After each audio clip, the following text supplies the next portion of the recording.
আপনি আপনার এই মুক্তির পরে বেশ কিছু গণমাধ্যমে কথা বলেছেন, যার কারণে মানে অনেকেই হয়তো অনেকটা জানে। একটু সামারি করে যার কারণে আপনার কাছে জানতে চাই যে আপনার যে গ্রেপ্তার প্রক্রিয়া ছিল 14 ডিসেম্বর আপনাকে নিয়ে যাওয়া, তারপরে নিয়ে যাওয়ার পরে গিয়ে পরে মামলা দেওয়া, মানে প্রক্রিয়াটা সাধারণ প্রক্রিয়া না, আইনি প্রক্রিয়া যেভাবে হয়, এবং তারপরে জামিন হয় নাই এতদিন ধরে, 3 মাস পরে এসে বের হলেন। কার ইশারায় আপনাকে গ্রেপ্তার করা হলো এবং কার ইশারায় কিভাবে আপনার মুক্তি হলো? আপনি কি এক লাইনে শুনতে চান? তাহলে বলবো যে ইউনূসের এবং তার যে সাঙ্গপাঙ্গ, তার সাঙ্গার দোসর, তাদের ইশারায় আমাকে গ্রেপ্তার করা হয়েছিল এবং এই সরকারের আশীর্বাদে আমি মুক্তি পেয়েছি, সংক্ষেপে বললে। আচ্ছা, খুবই দারুণ উত্তর। তাহলে আসলে বিচার বিভাগের এখানে কিছুই করার ছিল না।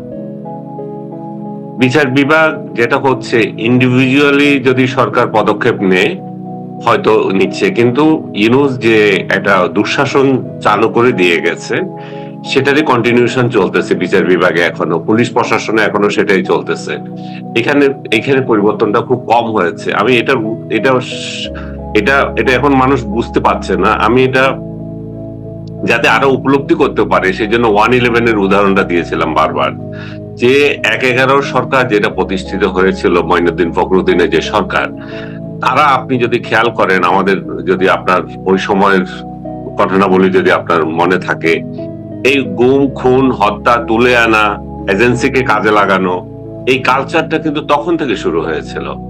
বিএনপির বিরুদ্ধে যে নির্যাতন শুরু হয়েছিল, আওয়ামী লীগের বিরুদ্ধে নির্যাতন শুরু হয়েছিল, বিভিন্ন রাজনৈতিক দলগুলোকে ধরা, এটারই কন্টিনিউশন আবার শেখ হাসিনা যখন প্রতিষ্ঠিত হলো তখন শেখ হাসিনার পক্ষ নিয়ে তাই করেছিল। শেখ হাসিনার যে গুম খুনের যে অভিযোগ, তার সিংহভাগ হচ্ছে যে আমি বলবো যে এটা এই ধারাবাহিকতা।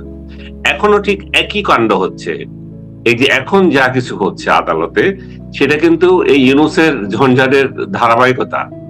এখন যে কিছু চেঞ্জ হচ্ছে না এখনো পর্যন্ত, সেটা হচ্ছে এই সরকার এখনো এখানে নাকটা গলাচ্ছে না ওইরকম ভাবে। সরকার বলছে ঠিকই, আমরা আইনের শাসন চাই, আমরা অন্যায় হতে দেব না, কিন্তু কার্যক্রমগুলো যারা এটা করবে তারা কিন্তু ওই আগের নির্দেশনায় ওই কাঠামোতেই চলছে।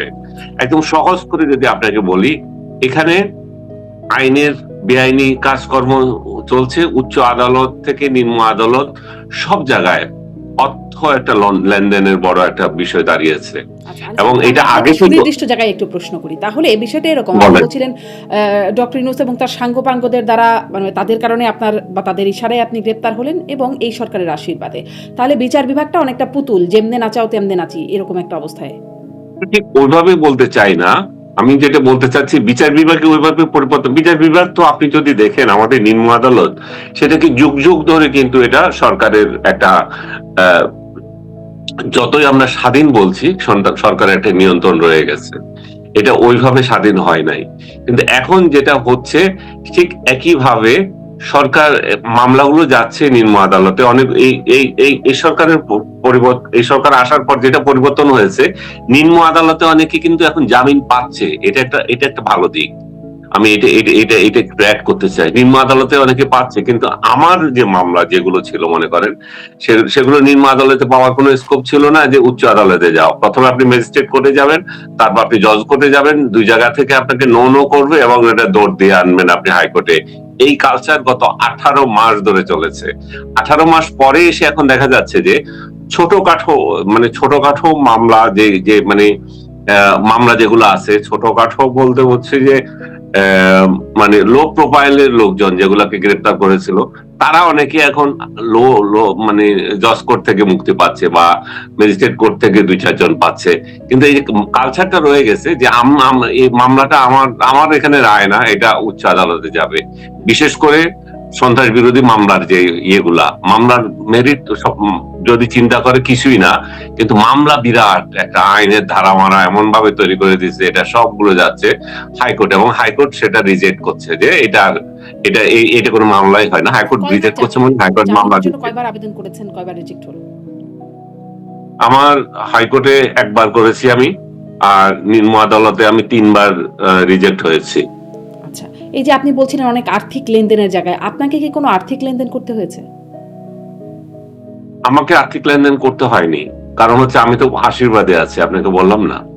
আশীর্বাদ যখন থাকবে আপনাকে করতে হচ্ছে না, কিন্তু আপনার যখন আশীর্বাদ থাকছে না তখন ওইখানে আদালত লেনদেনের কথা বলছি না আমি। আদালতে তো আপনি টাকা দিয়ে শেষ হয়ে যাচ্ছেন। আপনি আইন উকিলের পেছনে যেতে, যেতে এবং এই যে মানে প্রশাসন যেখানে যা আছে, যেভাবে যায়, এখন এখন আদালত কোন আদালত যদি আন্ডার টেবিল ডিল করে সেটা আমি জানি না। কিন্তু আদালতে খরচ হচ্ছে, আদালতে চুক্তিও হচ্ছে, চুক্তিভিত্তিকও বের হচ্ছে। এগুলো শেষ করার পর যেটা হচ্ছে সেটা হচ্ছে যে জেলখানার মধ্যে একটা বাণিজ্য। আপনাকে আপনাকে আপনি মুক্তি পাওয়ার আপনার সবকিছু কমপ্লিট হয়ে গেছে। দেন আপনাকে 24 ঘন্টা বসিয়ে রাখছে, একটা বিভিন্ন এজেন্সির কাছে পাঠাচ্ছে যে আপনার বিরুদ্ধে আরো কিছু মামলা দেবে কিনা। এইখানে লেনদেনটা হচ্ছে। ওই লেনদেনে আপনার সঙ্গে বলছে যে কত লাখ টাকা দিলে আপনি বিনা মামলাতে চলে আসতে পারবেন, ফার্দার মামলা।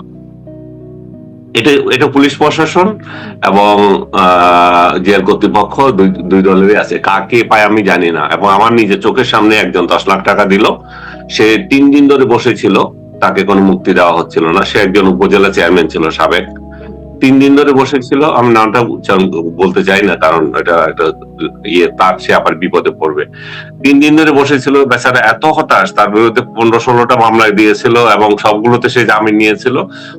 খালি শোন অ্যারেস্ট, আবার অজ্ঞাতনামা এইভাবে আসছিল। পরবর্তীতে তারা বুদ্ধি করে একটা করলো যে এটা কন্ট্যাক্ট করবে। তখন বাইরে আরেকটা জেলের সাথে কন্ট্যাক্ট করলো, সেই জেল থেকে, মানে তার এলাকা, সে কাশিমপুরে ছিল, তার এলাকায় থেকে মামলাগুলো দেওয়া হয়। তো সেই এলাকার পুলিশ প্রশাসনের সাথে কন্ট্যাক্ট হলো, 10 লাখ টাকা দেবে আর ফার্দার মামলা আসবে না। এখানে আমি একটা জিনিস আপনাকে ক্লিয়ার করে দিচ্ছি, সেটা হচ্ছে যে কাশিমপুর কারাগার এবং আমাদের কেরানীগঞ্জ, দুইটা বড় কারাগার। এই দুইটা বড় কারাগারে কিন্তু এই ধরনের লেনদেন বেশি হচ্ছে, কিন্তু জেলা পর্যায়ে কারাগার গুলোতে মানে তুলনামূলক কম লেনদেন হচ্ছে এবং লেনদেন হলেও নীরবে একটু বের হয়ে যেতে পারছে। কিন্তু এখানে অনেক জনগণ, মানে দুর্নীতিগ্রস্ত কারা কর্তৃপক্ষ নয় শুধু, যারা মামলা দেবে, এখানে পুলিশ প্রশাসন আছে, তো আপনার বিরুদ্ধে যে মামলা দেবে 14টা এজেন্সির কাছে পাঠাচ্ছে আপনি জামিন পেয়ে গেছেন, আপনাকে মুক্তি দেবে কিনা। যে আমার ব্যাপারটা দেখেন, আমি বুধবারে আমার হলো, জামিন হলো, আমি বের হলাম শনিবারে। তার মানে বুঝেন মাঝখানে কতদিন। এই দিনগুলো ওয়েট করা হচ্ছে, 14 জায়গায় আমার কাগজপত্র যাচ্ছে এবং সেই জায়গা থেকে যেহেতু আশীর্বাদ আছে, রিজেক্ট হচ্ছে, পায় নাই এটা। তখন শনিবারে বাধ্য হয়ে আমাকে ছেড়ে দিল। তাহলে আশীর্বাদ কোথা থেকে বা কার আশীর্বাদ আপনার উপর ছিল? সরকারের, স্বয়ং সরকারের, বর্তমান সরকারের। সরকার তো একটা, এবং স্পেশালি যদি আমি বলে থাকি তথ্যমন্ত্রীর। আচ্ছা, তথ্যমন্ত্রীর মানে তথ্যমন্ত্রী, এই জন্যই যে সাংবাদিক হিসাবে ওনাকে নানা প্রশ্ন করছিল, একজন সাংবাদিক কেন বিনা বিচারে বিনা কারণে থাকবেন। আর ব্যক্তিগতভাবে উনি আমাদেরকে চেনেন, আমাকে দেখেছেন, আমার রাজনৈতিক আদর্শ কি সেটা জানেন।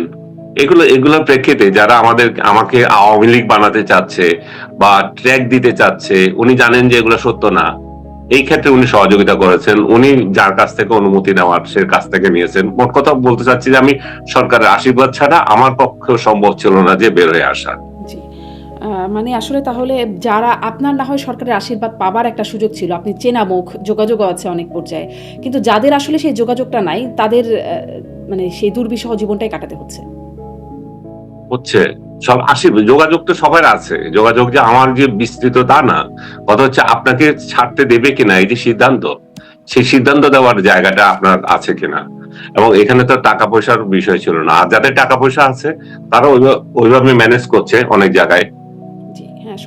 দেখলাম আইসিটি ট্রাইব্যুনালের 1 কোটি টাকা ঘুষ লেনদেনের একটা ফোনালাপ লিক হয়েছে আওয়ামী লীগের সাবেক এমপি। আইসিটি তো আপনি যে প্রসঙ্গক্রমে তুললেন, আইসিটি হচ্ছে সবচেয়ে হাস্যকর একটা প্রতিষ্ঠান বানিয়ে রেখেছে, যার সাথে কোনো সম্পর্ক নাই এরকম লোকদেরকে আইসিটিতে মামলা দিয়ে রাখছে। হাসানুল হক ইনু বলেন বা রাশেদ খান মেনন বলেন, তাদের বিরুদ্ধে যে মামলাগুলো এসেছে, আমি আরেকজন ব্যক্তির নাম বলবো, আমার সঙ্গেই ছিলেন তৌফিক এলাই। 18 মাস ধরে উনি বসে আছে, উনাকে আইসিটিতে একটা দেখানো হয়েছে, কি মামলা তারও কোনো পাত্তা নাই। একটি চিন্তা করে দেখেন, আপনি 18 মাস ধরে বসে আছেন, আপনার বিরুদ্ধে কোনো মামলা নেই, আপনাকে ধরে একটা বৃদ্ধ লোক আপনাকে আমি জেলে দিয়ে দিলাম এবং আপনি কোনো আবেদনও করতে আপনি কোনো জামিনও নিতে পারছেন না। তো এমন একটা এই এই যে আমি বলছি যে আইনের যে জুলুম চলছে, এই জুলুমটা হচ্ছে এভাবে যে আপনি আইনের ছাত্রী হলে নিশ্চয় আপনার জানার কথা অন্তত 6 মাসের বেশি আপনাকে রাখার কথা না, যদি বিনা বিচারে বিনা কারণে, কিন্তু 18 মাস হচ্ছে। এই ঘটনাগুলো যে বিএনপি যখন অপোজিশনে ছিল তাদের সঙ্গে হয়নি তা না, তাদের সঙ্গে হয়েছে, কিন্তু এখানে কার্যক্রমটা দেখেন যে ওরা কেউ 6 মাসের বেশি থাকতে হয় নাই, এদের বিনা বিচারে থাকতে হয় নাই। যারা কনভিক্টেড তারা ছিল, তাদের তো যাবজ্জীবন যাদের হয়েছিল মনে করেন বাবর বা আদার্স, তারা তো দীর্ঘদিন ছিল।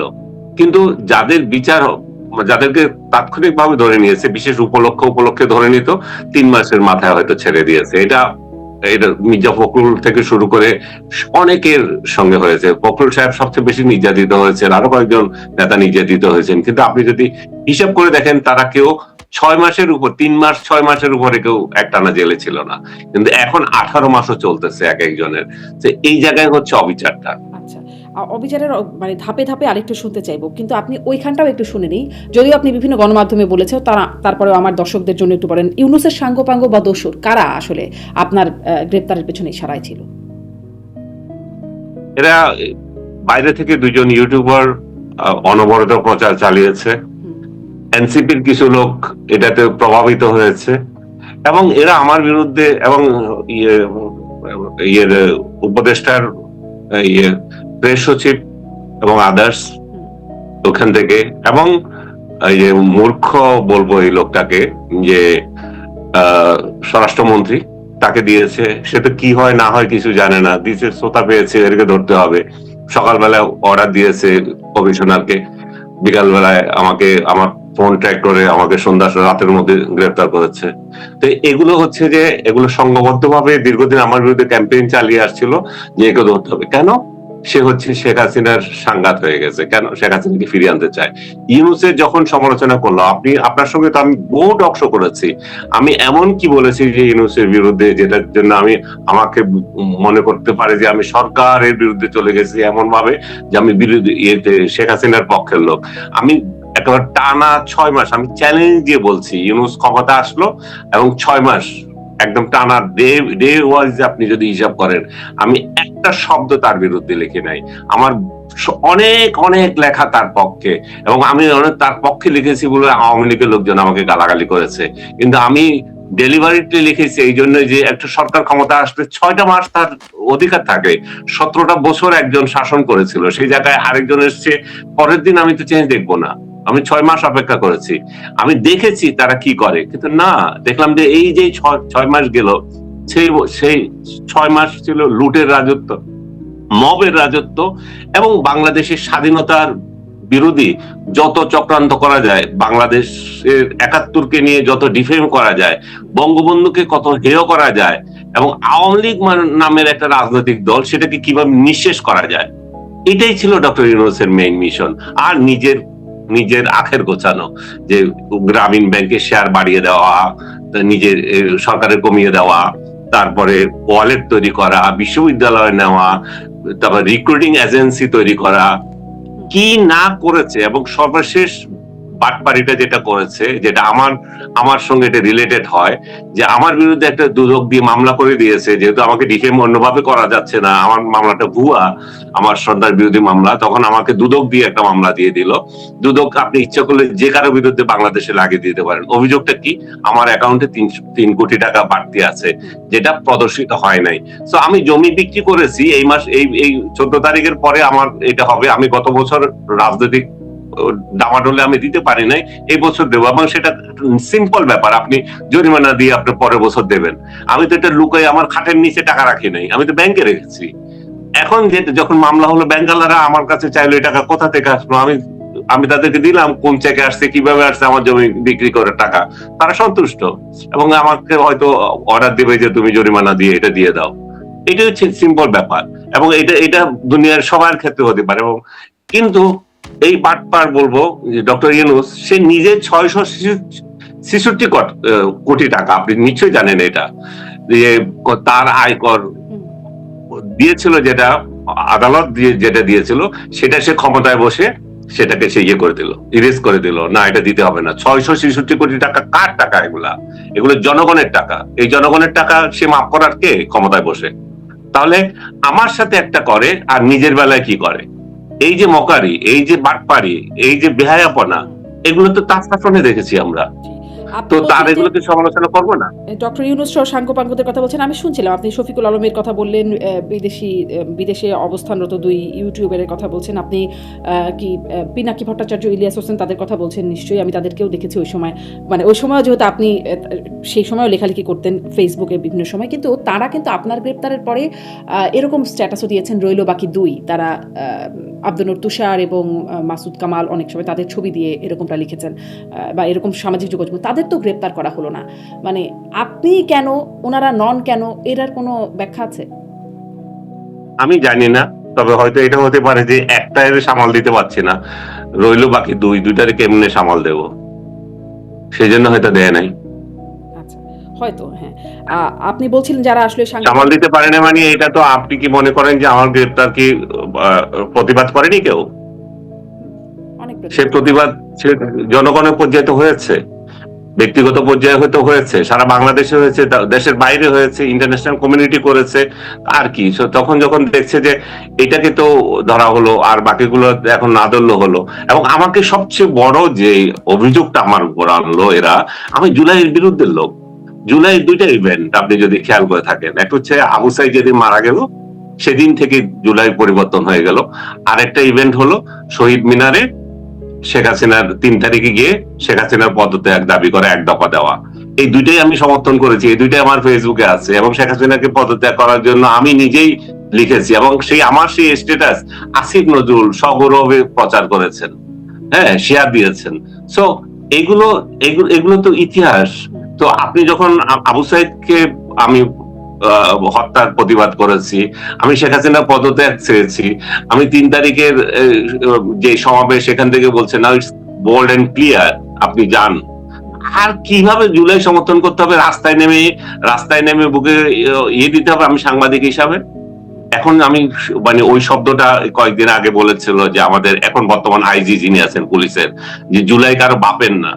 এখন তো মনে হচ্ছে কারো কারো বাপের, এগুলা বাপের সম্পত্তি হয়ে গেছে জুলাই, এবং জুলাই নাম দিয়ে জুলাইকে ঝুলাই রাখবে। তা তো হয় না। তো জুলাই তো ঝুলাই থাকবে না। এবং ইউনূস সবচেয়ে বড় বাটপারিটা করেছে, সবচেয়ে বড় প্রতারণাটা করেছে জুলাইয়ের সঙ্গে। এই জুলাই হতে পারত, এই জুলাই যোদ্ধারা হতে পারতো। আপনি নেপালের পজিশন দেখেন, তারা ক্ষমতায় চলে গেছে, কিন্তু ইউনূস তাদেরকে মব বাহিনীতে রূপান্তর করে তাদেরকে রাজনীতিতে এমন একটা পজিশন, তাদের ইমেজ এমন একটা খারাপ করে দিয়েছে যে তারা তাদের রাজনীতি গতিহারা হয়ে গেছে, তারা চাঁদাবাজি এবং অন্যান্য ঘটনাগুলো জড়িত হয়ে গেছে। ইউনূস এটা প্রশ্রয় দিয়েছে।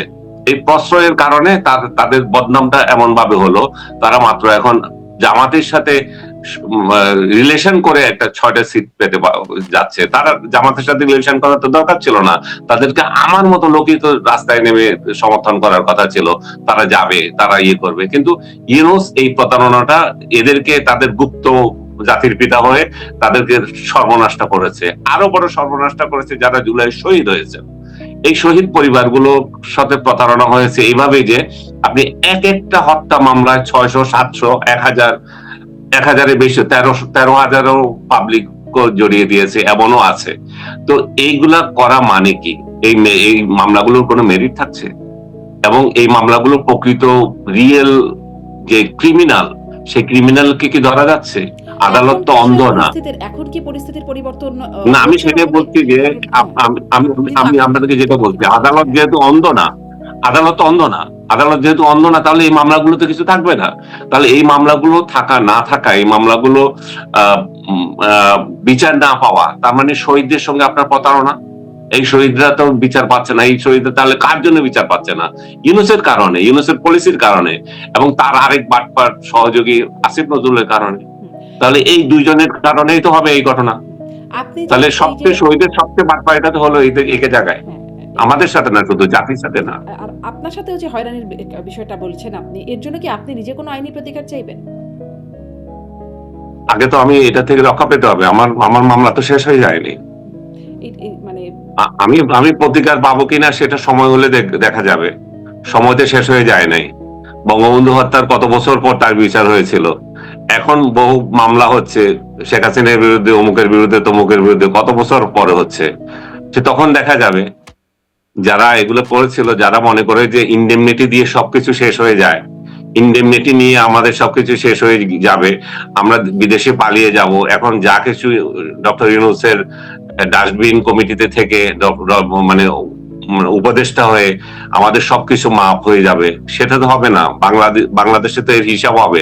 সবচেয়ে বড় হিসাব তো এই সরকারই করে দেবে, এবং এই সরকারের করতে হবে। সেটা হচ্ছে ডক্টর ইউনূসের 18 মাসের যে শাসন, তার একটা শ্বেতপত্র প্রকাশ করতে হবে, এবং এই শ্বেতপত্র তারা কি প্রকাশ আসলে করা এটা এই করবে সরকারের বলে জন্য। মনে হয়? মানে এই সরকার তো সবকিছুতেই মানে ডক্টর ইউনূসের সাথে কখনো খুব কনফ্লিক্টে কখনো যায় নাই। অনেক রকম ইস্যু ছিল, কিন্তু কখনো সেরকমটা তাদেরকে দেখা করা যায় না। উচিত, হ্যাঁ, তাদেরকে করা উচিত, এই জন্য করা উচিত যে শেখ হাসিনার যে 17 বছর আর এই 18 মাস, এই পার্থক্য দেখার জন্য করা উচিত।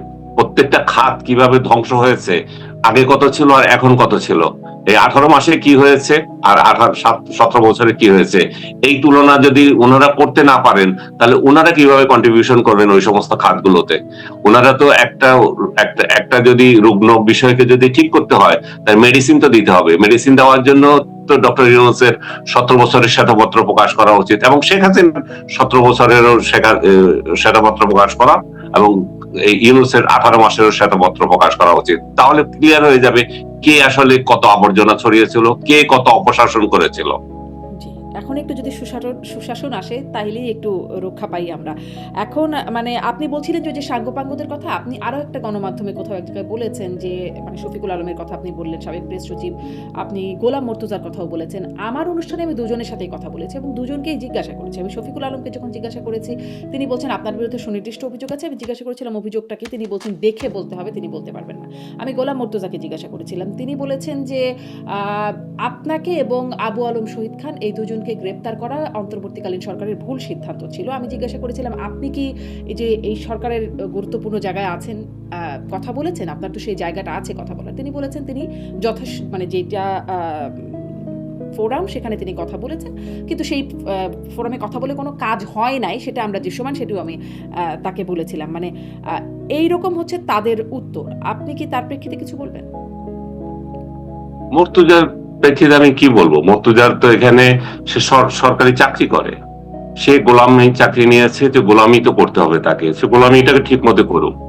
তাকে কার কি হয়েছে না হয়েছে তাকে জিজ্ঞেস করার কিছু নাই, তার অতটুকু ইয়েও নাই যে এটা করবে। সে উস্কানোর দায়িত্বটা সে পালন করেছে, সে তার কথা কে শুনবে? কিন্তু উস্কানির যে দায়িত্বটা সে পালন করেছে। এবং শফিকের যে কথা বললেন, সে একটা মিথ্যাবাদী। ডাস্টবিন শফিক, তাকে তো এমনি এমনি নাম হয় নাই।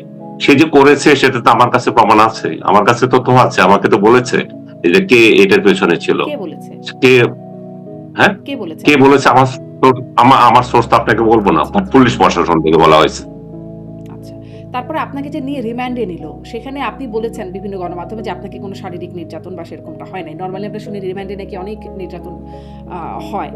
তো আপনাকে আসলে কি করলো 5 দিন তাহলে? আমাকে মানসিক নির্যাতন করেছে। আমাকে একটা রুমে রেখেছে, মশা এবং সারা রাত লাইট জ্বলছে, হাই পাওয়ার লাইট জ্বলছে, সেই জায়গায় আপনি ঘুমাচ্ছেন নির্জন। এর থেকে বড় নির্যাতন আর কিছু হতে পারে বলেন? সেখানে কি ঘুমানোর নির্যাতন জন্য মানে জায়গা কি? ছিল? মানে রিমান্ডের রুমটা কেমন হয়? রিমান্ডের প্রথম যেটা রুম নিয়েছে সেটা জঘন্য। একটা নর্দমার পাশে একটা রুম ছিল এবং হাজার হাজার মশা। পরবর্তী দিন আমাকে ওই সেল থেকে অন্য সেলে নিয়ে গেছে। সেখানে ঘুমানোর জায়গা আছে, কিন্তু মশার যন্ত্রণা আর লাইট জ্বালানো এবং কথা বলা, তাদের এই পাশেই হচ্ছে যে তাদের অফিস, এবং যাতা লোক আনছে রাত 12টায় এনে ধরছে, ওরে মারছে, এই ডিউটি করছে, পুলিশ আসতেছে, এই জাস্ট আপনার কারাগার ফটকের বাইরে এটা। তো আপনার ঘুমানোর এখানে কোনো স্কোপ দিচ্ছে না তারা। আচ্ছা, তারপরে আপনাকে কারাগারে নেওয়া হলো। আপনি মানে ডিভিশন পাওয়ার আগে রিমান্ড বলতে দুই দিন বসে আমার সাথে চা খাওয়া, কথা বলা, যে কি করছেন, আপনার আপনার ফ্যামিলি সম্পর্কে জানা, এগুলো হচ্ছে রিমান্ড। রিমান্ড যে অর্থে মনে হচ্ছে ধরে ধরে বিটাচ্ছে, সেটা না, হয়নি। এটা হচ্ছে চা খাওয়াচ্ছে, কারণ ওরা তো জানে এটা একটা ভুয়া মামলা। মশা কামড়েছে, ওরা তো জানে যে এটা একটা ভুয়া মামলা, ওরা নিজেরাই বলতেছে ভাই এটা তো ভুয়া মামলা, আমরা কি করবো, আমাদেরকে বলা হয়েছে তাই করতেছে। আপনার কি সেই মানে পুলিশদের বিরুদ্ধে কোনো অভিযোগ আছে যারা আপনাকে নিল, যেহেতু মানে না, না, পুলিশের বিরুদ্ধে আমার অভিযোগ এইজন্যই নাই যে তারা আসলে তো আদিষ্ট হয়ে করছে। আমাকে তো বলছে যে তাদের টপ বস এটা নির্দেশ দিয়েছে। এই যে জাহাঙ্গীর নাকি নাম ছিল ওইটার, যে সরাসরি গর্দভটা, হ্যাঁ, সে নির্দেশ দিয়েছে ওই আদিষ্ট হইয়া যে গোলাম আদার্স, যে যারা আপনি যারা বলে ডাস্টবিন এবং এনসিপির কিছু কর্মী এইভাবে করেছিল এবং তাদের নির্দেশ অনুযায়ী আমাকে নেওয়া হয়েছিল। আপনি যদি খেয়াল করে থাকেন, আমাকে যখন গ্রেপ্তার করা হলো আমার বিরুদ্ধে কিন্তু কোনো মামলা নাই। পরে রাত 11টা আমাকে যখন নেওয়া হলো, এই বলছে যে ওর মামলা কই, ওর তো মামলাই নাই। হুম, তখন রাতের 1টা বাজে ওদেরকে নিয়ে উত্তরা থানাতে গিয়ে আমার বিরুদ্ধে মামলা করিয়েছে। তারপর আমাকে গ্রেপ্তার দেখানো হলো ওই মামলায়। এবং সেই মামলা কি, আমি কি সন্ত্রাস করেছি, আমি টকশোতে এই লিঙ্ক করেছি। আপনার টকশোরও লিঙ্ক আছে যে অমুক লিঙ্কে ওই দিন সে কথা বলেছিল, সেদিন করেছিল, এদিন করেছিল। রবিউলের সাথে একটা ভাইরাল ছিল, সেটা দিয়েছিল। এবং অনেকের ধারণা যে রবিউল আমাকে জেলে দিয়ে দিয়েছে। রবিউলের সাথে আমার কিছু হয় না, সেটা হট টক, সেটা টকশোতে হয়েছে, সেটাতে বাইরে হয়ে আমাদের ঠিক হয়ে গেছে। বসার আগেও ঠিক ছিল। রবিউল আমার ডিপার্টমেন্টের ছোট ভাই। আমি সবাই দর্শকদের উদ্দেশ্যে বলছি, আমাকে অনেকেই বলছেন যে এই বিএনপি আপনাকে ইয়ে করেছে, রবিউল আপনাকে জেলে দিয়েছে। না রে ভাই, আমি বিশ্বাস করি যে রবিউল এখানে দেয় নাই, আমার সূত্র জানায় এবং আমার পার্সোনাল বিশ্বাস রবিউলের সাথে এর কোনো সম্পর্ক নাই। রবিউল ডিপার্টমেন্টের ছোট ভাই হিসাবে এটা করতে পারে না। এবং আমি আমি আমি খুশি যে এখন সে বড় একটা মন্ত্রণালয় পেয়েছে, ভালো জায়গায় গিয়েছে। আচ্ছা, ভালো। আপনার কারাগারের অভিজ্ঞতাটাও আপনি বিভিন্ন জায়গায় বলেছেন। একটু বলবেন যে সেখানে আসলে আপনি ডিভিশন পাওয়ার আগের যে অবস্থাটা সেখানে কেমন ছিল, আর ডিভিশনের পাওয়ার পরে কি অবস্থা ছিল? কেমন সেখানে খাওয়া দেয় কারাগারে, কেমন শোবার জায়গা থাকে, বাথরুমের পরিবেশটা কেমন থাকে? অত্যন্ত নোংরা জায়গা। আপনি বিল্ডিং এর, বড় একটা বিল্ডিং, মানে 3 তলা একটা বিল্ডিং মনে করেন, সেখানে যে কয়টা বড় বড় রুম, 4টা করে বড় বড় রুম আছে, 20 ফুট বাই 30 ফুট এক একটা। এবং সেখানে এক একটা রুমে 25 থেকে 35 জন লোক গাদাগাদি করে আছে, যা শুলে একটা একটা একটা কম্বলের অর্ধেক দিয়ে আপনি শোয়ার সময় যতটুকু স্পেস পান ওইটুকু স্পেস দেওয়া হচ্ছে। ও আবার এবং আপনার মাথার কাছে আপনার টুকরিতে আপনি জিনিসপত্র রাখতেছেন, থালা বাটি কম্বল যেটুকু আছে, এই পরিবেশ। এবং এই 35 জন লোক একটা টয়লেট ইউজ করছে এবং 3 বেলা এসে আপনাকে গুনতেছে, এই বন্দি লোকগুলোকে গুনতেছে, এই কতজন আছেন, ফাইল করে দাঁড়ান, 4 জন করে মানে আমি কারাপত্তি কর্তৃপক্ষকে বলবো এই সিস্টেমটা তারা যাতে চেঞ্জ করে। এরা 4 জনের বেশি গুনতে পারে না, 1 2 3 4 করে গুনতে পারে না, 4 জন করে করে গনে। হ্যাঁ, এইভাবে আপনার কথা শুনে 3 যে বেলা একটা আপনাকে, মিনা কার্টুনে দেখেছিলাম যে মিনার মুরগি গোরা, নামটা শিখে শিখে মুরগি গোরে, ওরকম করে মনে হচ্ছে গোনার প্রক্রিয়া। হ্যাঁ, ওরা 4-এর নামটা দিয়ে গনে যায়, তখন ওদের মিলে। এবং 3 বেলা ওদেরকে, মানে বন্দি একটা লোক তাকে 3 বেলা হিসাব মানে গুনতে আসে। এবং তাকে এমন বন্দি যে সে ওই বিল্ডিং এর বাইরে যেতে পারে না, ওই বিল্ডিং এর বাইরেও ইয়েতে নেয়, তার যাওয়ার অধিকার নাই। এটা আমি যেটাতে ছিলাম সেটার কথা বলছি। কিন্তু অনেকগুলো ওয়ার্ড আছে, তারা বের হতে পারে, তারা একজনের সাথে আরেকজনের কথা বলতে পারে, মাঠে যেতে পারে, খেলতে পারে। কিন্তু আমাকে যে জায়গায় দেওয়া হয়েছিল এটা আওয়ামী লীগের ইয়ে হিসাবে, আওয়ামী নির্যাতন সেল, এগুলো আওয়ামী লীগের যত কর্মী আছে সেখানে এগুলোকে ডাম্পিং করো। তো ওইখানে দেওয়া হয়েছিল। পরবর্তীতে আমাকে যখন ডিভিশন দেওয়া হলো, সেখানে একই ঘটনা। ডিভিশনের এই রুমের বাইরে আপনি যেতে পারবেন। ডিভিশনটা আমাকে আদালত দিয়েছে, আদালতে আমি অ্যাপ্লিকেশন করেছিলাম, আমার স্ট্যাটাস অনুযায়ী তাকে দিয়েছে। আচ্ছা, মানে সেখানেও কি কোনো ইশারা ছিল, কারণ বা আশীর্বাদ ছিল? কারণ অনেকেই আসলে ডিভিশন পাওয়ার মতো লোক আপনার সাথে। না, সেখানে আশীর্বাদের কোনো সুযোগ হয়নি, কারণ তখন তো ইউনূসের শাসন, আশীর্বাদের কোনো সুযোগ হয়নি। তবে না, আমি তো বললাম আমার পুরো প্রক্রিয়ায় কোনো টাকা পয়সা হয়নি। আপনাকে যেটা বলতে চাচ্ছি যে এই ডিভিশন নিয়েও কিন্তু বড় ধরনের একটা ইয়ে হচ্ছে, মানে ডিসক্রিমিনেশন হয়। সেটা হচ্ছে আদালত আমাকে দেওয়ার পরেও আমাকে 1 মাস ধরে ঝুলিয়ে রেখেছে, আপনি দেখতে পাচ্ছেন না?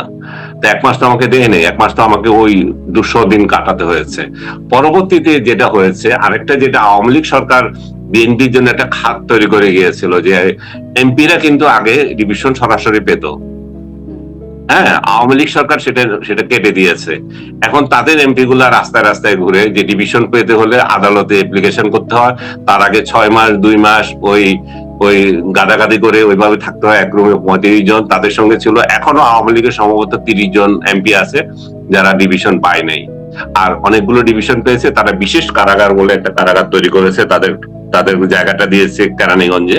সেখানে এমপি বহু বহু বড় বড় অফিসার যারা আছে তাদেরকে ওখানে সামনে, বিশেষ করে পলিটিক্যাল লোকজনকে ওখানে নিয়ে গিয়েছে। কাশিমপুরে আমাদের সঙ্গে যেগুলো ছিল এগুলো বেশিরভাগ পুলিশ অফিসার, যে হাই র্যাঙ্কের পুলিশ অফিসার কতগুলো ছিল তাদের কাছে রাখা হয়েছে। তাদের অনেকে অনেকে অনেক নিরীহ লোক দেখেছি আমি। পুলিশ অফিসারদের কথাটা বলা উচিত যে তাদেরকে দায়িত্ব পালন করতে গিয়ে তারা এখানে আজকে ক্রিমিনাল হিসেবে স্বীকৃত হয়েছে, আইসিটি মামলা এবং আদার্স মামলাতে হয়েছে। আমার সাথে দুইজনের খুব ঘনিষ্ঠভাবে কথা হয়েছিল, জুয়েল রানা একজন, আরেকজন শাহিন শাহ। এই দুইজন ডিবিতে ক্লারিক্যাল জব করতেন, যে কার ডিউটি কোথায়, কে কোথায় যাবে, তাদেরকেও রাস্তায় মারার আসামি করে রেখেছে। সো ডিসক্রিমিনেশন গুলো যে সাধারণ মানুষের সঙ্গে হয়েছে, প্রশাসনের সাথে হয়েছে তা না, মানে জুলাইকে কেন্দ্র করে এমন একটা ভুয়া মামলার রাজত্ব তৈরি করে দিয়ে গেছে ইউনূস। সেটাই বলছি যে বারবার, এক একটা মামলা, এটা মেরিট কিছুই নাই এবং এগুলো একটাও টিকবে কিনা আমার সন্দেহ আছে, কিন্তু ভোগান্তিটা হয়ে যাচ্ছে। এবং যে পারিবারিক পারিবারিক মানে এটা বলেন, এটা কি বলেন, নির্যাতন, এক একটা মানুষ যখন আদালতের ইয়েতে আপনার আইন এটা কি বলে কারাগারে যায়, আসলে সেই লোকটা কারাগারে যায় না, তার পরিবারের প্রতিটা সদস্য কারাগারে যায়। আমার জন্য আমার ফ্যামিলির ভোগ করতে হয়েছে। আমার আমার রাত দিন না ছিল না আমার পরিবারের অন্যান্য সদস্যদের, আমার ভাই বোন থেকে শুরু করে আমার স্ত্রী, আমার পুত্র কন্যা, সেই প্রত্যেকটা পরিবারের তাই আছে। একটা কাহিনী আমি অন্য একজনকে বলেছিলাম, একটা মহিলা, তার স্বামী, আপনি তো জানেন সাদ্দাম নামে একটা ছেলে, ওয়াইফ যে আত্মহত্যা করলো, সেরকম আরেকটা কাহিনী, যে স্ত্রী আবদার করছে যে জমিটা বিক্রি করে দিই, যে আমাদের একটা সম্বল, সেটা তুমি বিক্রি করে দেবে। তুমি যখন নাই তখন আমার এই সম্বল দিয়ে কি হবে, তুমি যদি থাকো আমি রাস্তায় থাকবো। এইভাবে এত নির্যাতন করছে, মানুষের টাকা পয়সা নিঃশেষ করে দিচ্ছে এই আইন, এই আদালতে আদালতে ঘুরে ঘুরে। এবং এটা যদি এই সরকার যদি ব্যবস্থা না আনে, ইউনূসের এই ঝঞ্ঝাল যদি এই সরকার যদি পরিষ্কার না করে, তাহলে আমি জানি না ন্যাচারাল যে জাস্টিস আছে সেটা একটা প্রয়োগ হয়তো হইতে পারে। আপনার কাছে শেষ প্রশ্ন করি যে মানে ওই সরকারের সময় যেটা আপনি বলছিলেন 6 মাস কিছু বলেন নাই, কিন্তু 6 মাস পর থেকে আপনার যে শক্ত সমালোচনার জায়গাটা, আপনি কি সেরকমই ধরেন এই সরকারের ক্ষেত্রেও কি আপনি সেই ভূমিকায় যাবেন, নাকি ন্যাড়া একবারই বেলতলায় যায় আর বারবার যাবেন না? কিন্তু আসলে বেসিক্যালি মানুষ হিসেবে কিন্তু আমি সরকারি দলের লোক, এটা অনেকে বুঝে না। সরকারের কিন্তু কঠোর সমালোচনা আমি করি না, সরকারের অনেক কাজের প্রশংসা করি, শেখ হাসিনার অনেক কাজের প্রশংসা করেছি, অনেক কাজের নিন্দা করেছি। যেটা খারাপ সেটা নিন্দা করব।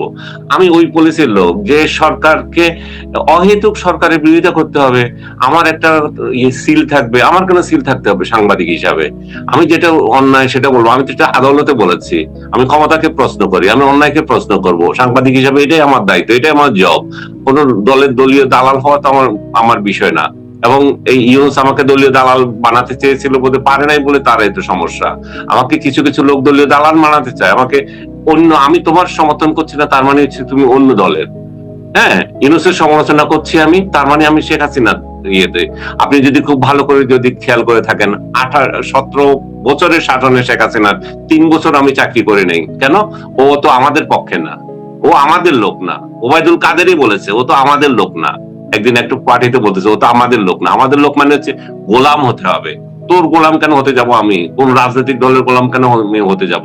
আমি তো দল নিরপেক্ষ থাকতে চাই, আমি তো আমার আইডেন্টিটি থাকতে চাই। আমি যদি রাজনীতি করব সেদিন তোর কাছে যাব যে ভাই আমি তোর দল করি ভাই, আমি গুপ্ত রাজনীতি তো করবো না। আমি গুপ্ত গুপ্ত গুপ্ত রাজনীতিতে প্রশ্ন আসে না। রাজনীতি যদি করবো আমি সাংবাদিকতা ছেড়ে করতে হবে। সাংবাদিক কিভাবে রাজনীতি করে এটাই আমার মাথায় ঢুকে না।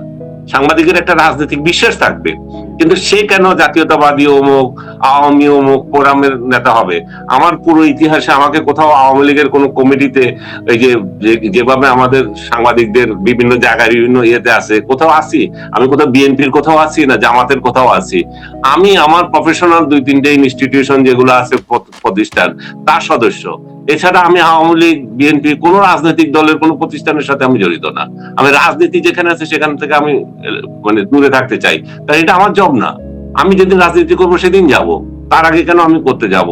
আমার সমর্থন আছে, নির্দিষ্ট কোনো রাজনৈতিক দলের প্রতি আমার সমর্থন হয়। নির্দিষ্ট রাজনৈতিক দলের সাথে আমার আদর্শ, উদ্দেশ্য অনেকগুলো মিলে যায়। সেটা একটা বিষয়। এখন আমাকে ট্যাগ দেওয়া হচ্ছে বেশিরভাগ ক্ষেত্রে আওয়ামী লীগ। কেন? আমি বঙ্গবন্ধুর কথা বলি, আমি স্বাধীনতার পক্ষের কথা বলি। তাহলে সে আওয়ামী লীগ। কেন আওয়ামী লীগ কি এটা সোল এজেন্সি নিয়ে রেখেছে? বঙ্গবন্ধু ওর উপর তোমরা কেউ কথা বলতে পারবে না, স্বাধীনতার পক্ষে তোমরা কেউ কথা বলতে পারবে না, তোমরা বলো। এখন আওয়ামী লীগের অনুপস্থিতিতে বিএনপি যদি স্বাধীনতার পক্ষে দাঁড়ায়, বিএনপি যদি বাংলাদেশের মুক্তিযুদ্ধে যার যার যার অবদান যেটা আছে সেটা স্বীকার করে নেয় এবং সেই রকম অ্যাক্ট করে, তাহলে আমার কোন বাড়া বাতে ছাই দিয়েছে যে বিএনপি কে আমার গালাগালি করতে হবে, বিএনপি আমার মানে সমর্থন করতে হবে না? আমরা তারেক জিয়া এখন দায়িত্ব নিয়েছেন, উনি এই পর্যন্ত 1 মাস পূর্ণ হলো ওনার, এই পর্যন্ত যতগুলো ভালো কাজ করেছেন আমি তো দেখছি, উনার কিন্তু মন্দ কাজ তো আমি দেখিনি। আমি তারেক জিয়াকে কেন অপছন্দ করব, তার দলকে কেন অপছন্দ করব? আমি যদি দেখি যে অপছন্দের কোনো কাজ করেছে তখন বলবো।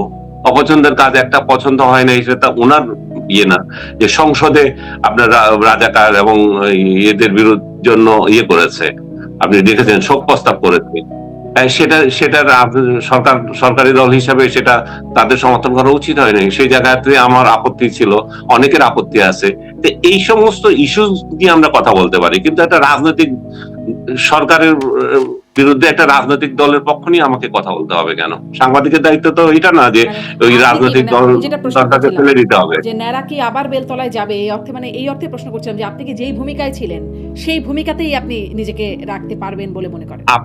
আপনি সহ আপনার দর্শক সবাইকে আমি বলবো যে আমাকে যাতে তারা পর্যবেক্ষণ করে এবং আমার জন্য যাতে দোয়া করে যে আমি যা আছি তাই যাতে থাকতে পারি, আমি যাতে সবসময় সত্য কথাটা বলতে পারি, সেটা যার পক্ষে যাক, সেটা বর্তমান সরকারের পক্ষে যাক, বিগত সরকারের পক্ষে যাক, সামনের সরকারের পক্ষে যাক, এই ভূমিকাটা যাতে আমার থাকে। আর যেদিন আমি রাজনীতি করব সেদিন আপনাকেও বলছি যে গুপ্ত রাজনীতি করবো না, সেটা প্রকাশ্যে গিয়ে রাজনীতি করবো।